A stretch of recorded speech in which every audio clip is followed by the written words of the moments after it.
सुखदेव जी परीक्षित जी को बताते हैं कि पता है यहाँ तो भगवान आनंद कर रहे हैं, वहां महाराज कंस का रात्रि में नींद नहीं आ रही है उनको, उनकी तो हालत खराब है। अब उनको कौन बताए कि कौन है तुम्हारा काल। एक दिन नारद जी घूमते हुए जब जाते हैं तो यही कंस बैठाकर बड़े आगत स्वागत से पूछता है, क्यों? क्योंकि स्वार्थी है, उसको पता करना है कि ये सही बता सकते हैं। तो नारद जी से निवेदन किया कि ये महात्मा जी आप तो सब कुछ जानने वाले हैं, तो ऐसे में हमको बता दीजिए कि जो उस देव कन्या ने जगदम्बा ने यह बताया कि तुम्हारा काल जन्म ले चुका है, तो मेरा काल है कौन?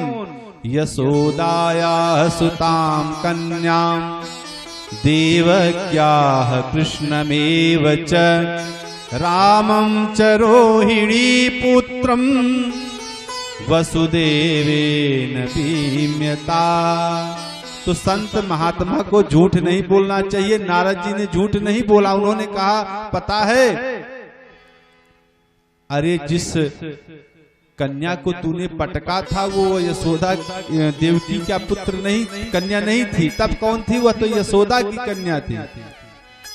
जो देवकी का पुत्र है वह नंद राय जी के यहाँ है। जो कृष्ण है वही 8वां गर्भ है और बलराम 7वां है, जिसका संकर्षण करके माया ने रोहिणी के गर्भ में धारण करा दिया था। तो भगवान सर्वसमर्थ हैं। तो समर्थ के नहीं दोष गोसाई, समर्थ के नहीं दोष गोसाई, समर्थ के नहीं दोष गोसाई, समर्थ के नहीं दोष गोसाई।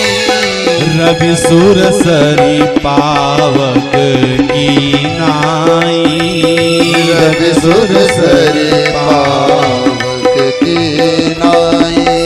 फिर से बोलिए गोविंद भगवान की जय। भगवान समर्थवान है, उनमें कोई दोष नहीं देखा जा सकता। अब आप सोचिए, अबे हमारे यहाँ इतनी बड़ी खोज नहीं हो पाई कि किसी का गर्भ निकाल कर किसी में रख दिया जाए, लेकिन हमारे जो ऋषि महात्मा थे ऐसे ऐसे विचारों को प्रकट कर रहे हैं जो सोचने समझने में लगता है कि वाह, अभी तक विज्ञान उनके पीछे पीछे चल रहा है। लेकिन जब इस पर बात आएगी तो मूर्खाधिराज लोग कहेंगे यह सब तो फालतू बातें हैं। जब वैज्ञानिक खोज लेगा तब कहेंगे कि अच्छी बात है। जिस विमान पर रावण त्रेता युग में चलता था वह विमान हमको कब मिला? कल युग में। अब हम विमान पर चल रहे हैं, लेकिन विमान बनाने वाले ने अगर यह सोचा होता कि अगर हम विमान बनाएंगे, इस पर 200 लोग बैठकर उड़ेंगे, कहीं विमान गिर गया तब क्या होगा, तो बनाता वो?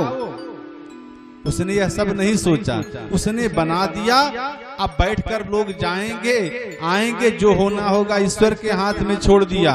इसीलिए हमको जो करना है वह कर्म करें, जो होगा ईश्वर पर छोड़ दिया जाए। समय अभाव में यह समझ लीजिए, जब कंस को यह पता चलता है कि नंद राय जी का पुत्र कृष्ण ही मेरा काल है, अब उसके अंदर उत्तेजना हुई कि इसका वध कर देना चाहिए। लेकिन मंत्री चारुण ने समझाया, अभी तक जितने आपके बड़े बड़े योद्धा गए कोई लौट कर नहीं आया, उसको साधारण मत समझिए, बुद्धि और विवेक से काम लीजिए।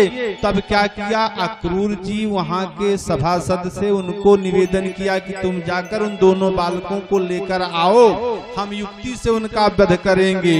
अक्रूरोऽपि च ताम्रात्रिं मधुपुर्यां महामतिः उषित्वारथमास्थाय